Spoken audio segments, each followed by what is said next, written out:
Spiritual teachings can be very helpful, watching videos, reading books, meditating as well. Doing these kinds of mental exercises, turning consciousness onto itself, all this kind of stuff can be very helpful. And give it a try. Try it on for size. But at some point, I think the best spiritual practice comes down to just following your own honesty, your own truth.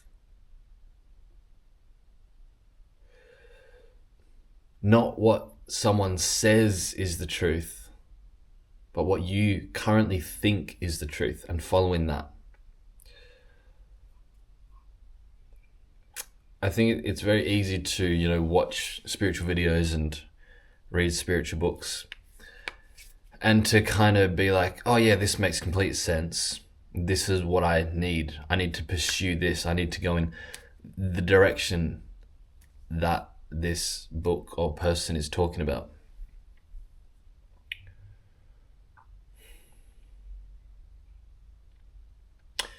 But the path to truth is unique to everybody, because everybody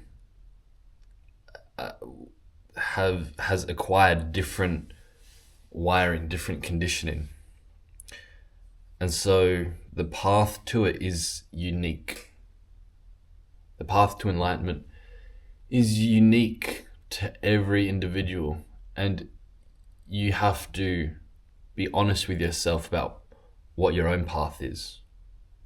And again, it's very helpful to learn about what other people are talking about when they're talking about enlightenment and all these kind of spiritual insights and whatever. But there comes a point where you consume so much, and then it's like, there's like, okay.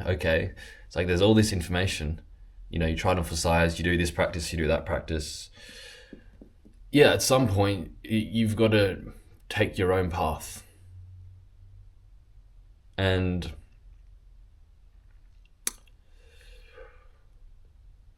it may not look spiritual at all. Your path may look like very anti-spiritual,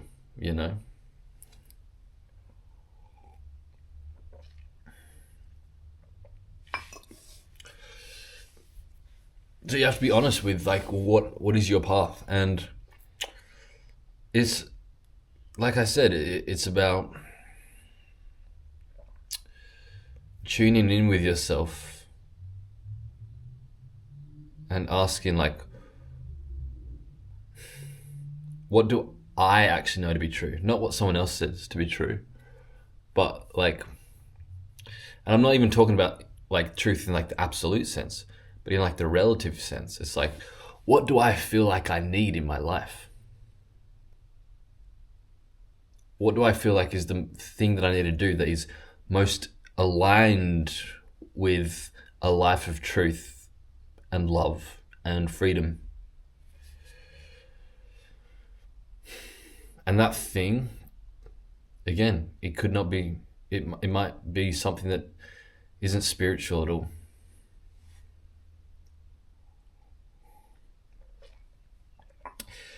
On the surface, it could be something that looks very degenerate, very superficial, very egoic, very vain, But that's where you got to start, That's where you got to start. If that's what your own internal voice is saying, then you have to follow that. Because otherwise, if you just try and follow a path of what someone in a book or a video says is the way to follow, the way to go down on this spiritual path, then you're neglecting your own truth, your own honesty, and trying to script yourself into someone else's path.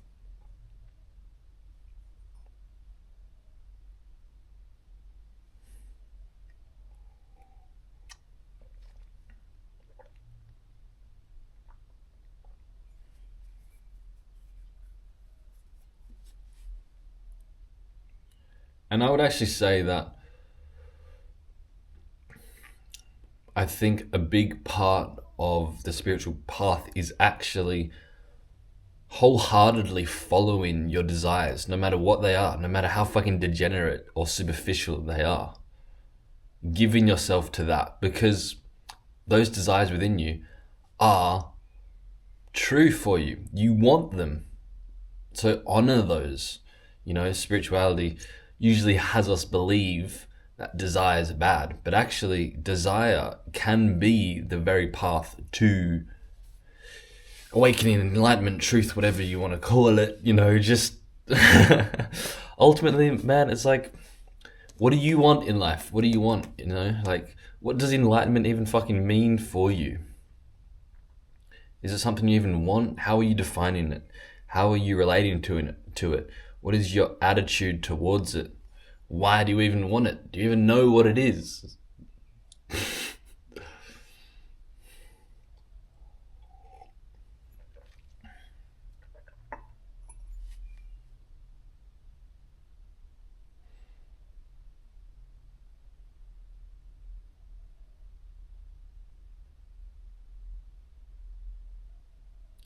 So if you just keep following your desires, like, you'll get to the point where it's like, you do your desires, right? You keep doing that, and you exhaust them, right?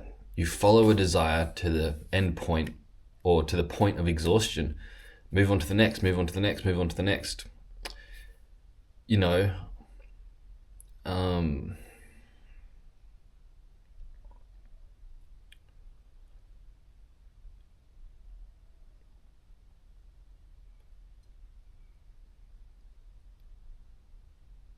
eventually you'll realize that what you really want is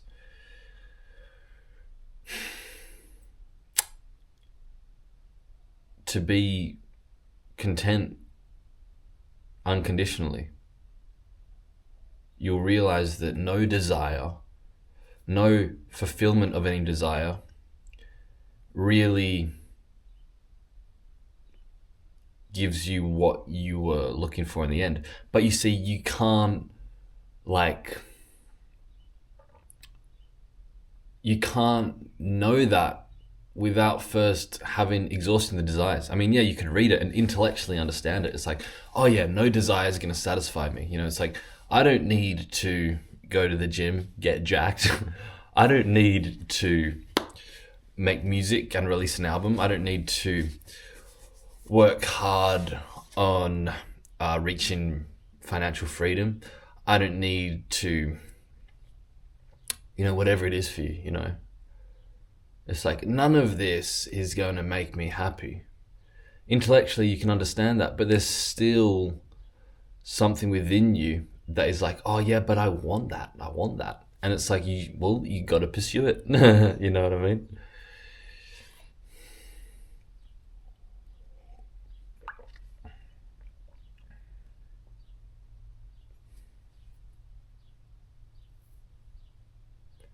So you have to pursue your desires to realize that they're not going to satisfy you.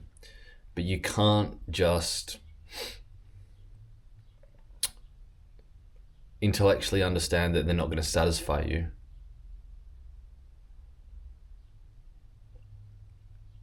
without pursuing them, because it's not a felt, embodied, visceral understanding. And this isn't always the case. Some cases, you could intellectually understand. It's like, oh yeah, you know what, I don't need to do this thing, it's not going to really satisfy me. I don't really need to fucking do it. But you kind of know deep within you, like, what kind of things you do have to try. You have to try it. There's like parts in your body that still have an inkling of hope that there is something that could give you ultimate fulfillment. And until you actually try it out and realize that that's not the case,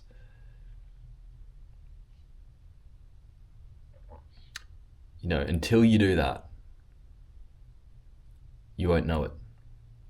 Am I making any sense here?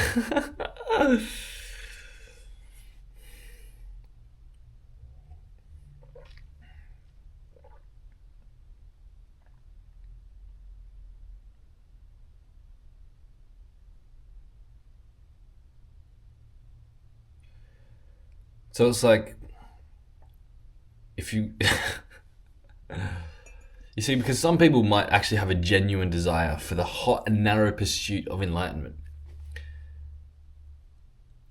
and that could be like genuine, and they just, they go down that path,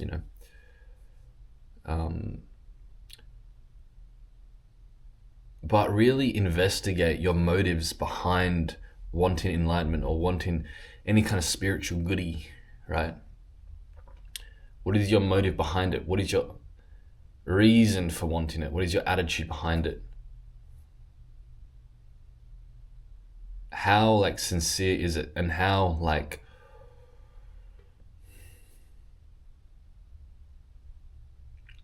wholesome is it? Because when I look at my own past, when I was really invested in this kind of spiritual thing, I was like, you know what? All I want to do is like reach enlightenment. I was just meditating and reading and listening to spiritual shit day after day, day after day, and trying to do all this awakening shit.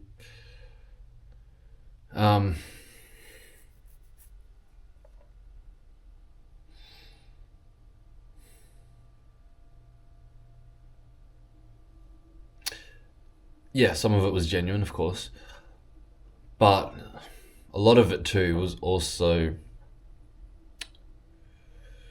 sourced from like not wanting to face the fear of living the life that I knew I needed.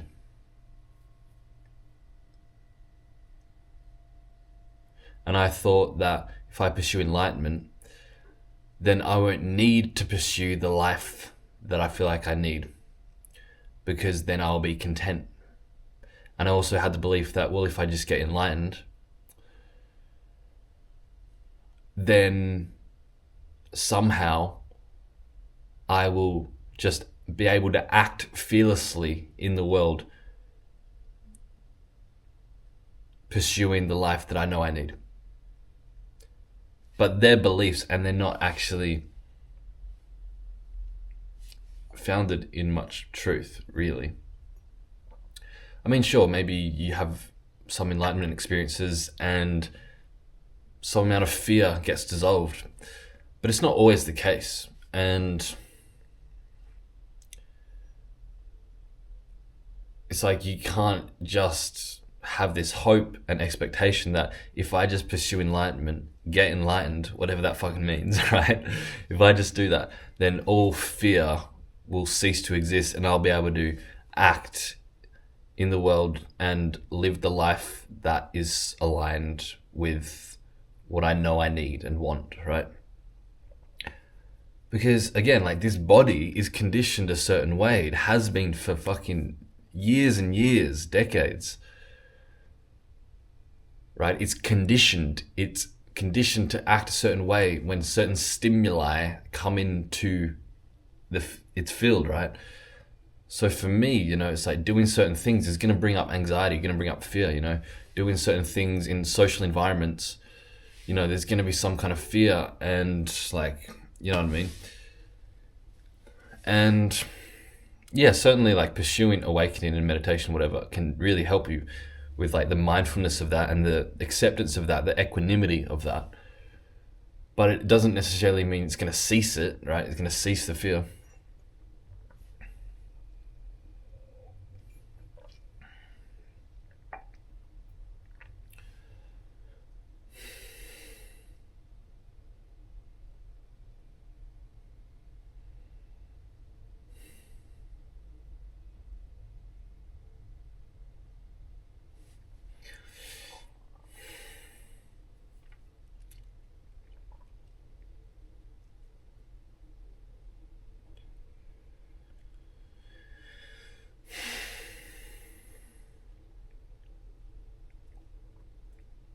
So yeah, a lot of when I was invested in this spiritual thing, right, in the past,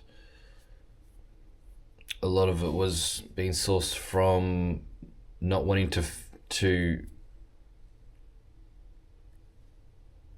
exert effort and experience the fear involved with trying to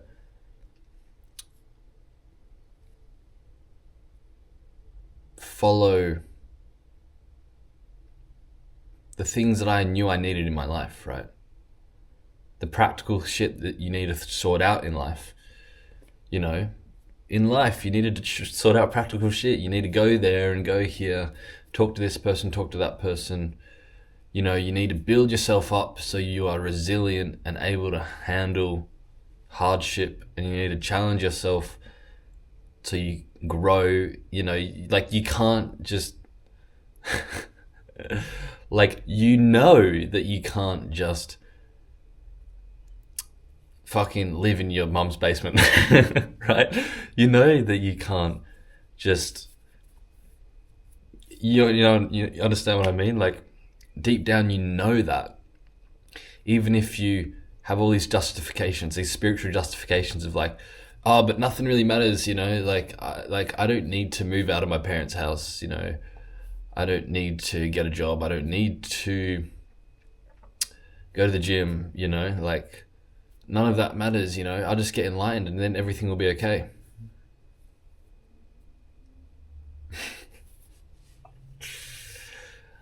Look, if that's true for you, if that's honest, okay, great, cool, fucking good work, you know, like that's good, you know. But is it honest for you? Is it true? You know, it's like you don't want to just fall into the expectations of society. You know, society says, well, you got to move out, you got to get a job, you got to work out, whatever, you know.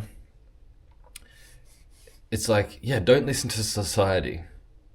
If it's true for you that you want to stay at home with your parents, you don't feel the need to work out, you don't feel the need to get a job. If that is honest for you and true for you, then everything's fine, you know. But all I'm saying is, like, is that true for you? Or do you sense within yourself, like, oh shit, you know, I probably do have to move out of my parents' house, you know, probably do have to get a job, get some money, you know, probably should be going to the gym. And again, not as like this social expectation and like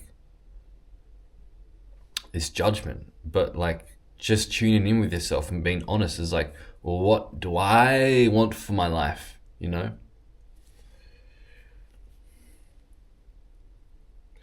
And so,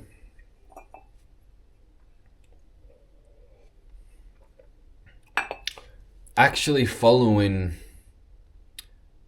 your desires that don't look spiritual at all will put you on the fast track to enlightenment, because now you're actually following what is true for you, honest for you, and you're exhausting those desires.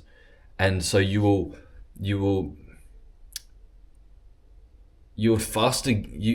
get to the point of actually desiring enlightenment quicker. You see, beforehand it's like, oh, I desire enlightenment, but the motives behind it, the attitude behind it was coming from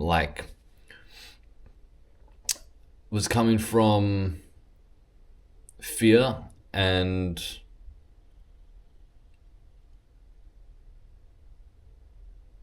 like insecurity, or well, you know, whatever, you know, what I was talking about, you know. And so actually pursuing desires, exhausting them, will get you faster to the point of having the genuine desire for enlightenment, right? Because you'll do all these desires and then you'll be like, you know what? Now what I really desire is to just sit down and just observe my experience and kind of rest and relax my body and kind of, you know, be a bit more curious about, you know, well, who am I? What am I? You know, what is reality? What is life? It will be coming from a genuine place rather than a place of striving, of a place of, yeah, this is what I got to do, you know, like, oh fuck, I've really got to sit down today and like I've got to try and generate this curiosity to do self-inquiry, ask who I am, what reality is, so, but yeah, if you pursue your desires, keep doing that. I think at some point, if you are spiritually inclined to begin with, then at some point you will come to the natural desire, the genuine desire of sitting down, and it will be like, yeah, it will be genuine. It will be the next thing in line, right? The next thing, because you're just following what's true for you, following what's honest for you. And so there'll be no other distractions. You see, there'll be no other goals or desires that you want to do. It's not like beforehand where it's like, okay, I've got to do this spiritual thing, this enlightenment thing. It's like, oh, but there's all these other desires, It's like, oh yeah, but I should be moving out of home. I should be getting this job, going to the gym, working on this project, making some more friends and all this. You see, all those are kind of like distractions, but actually they're not, because in that phase of your life, that's when you actually need to do those things.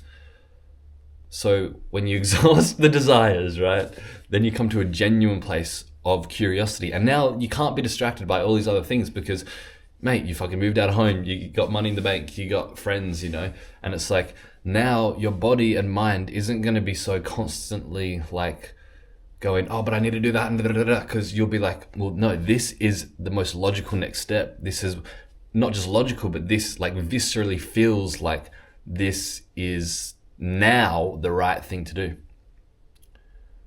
To sit down, and there's now genuine curiosity and a genuine love for inquiring into the nature of self and reality. So, I hope you enjoyed this video. Please like and subscribe. That helps me out a lot. And if you want to talk more about this, come join up on the Truth Playground. That's our online community, top link in the description. And I'll see you in the next one. Peace.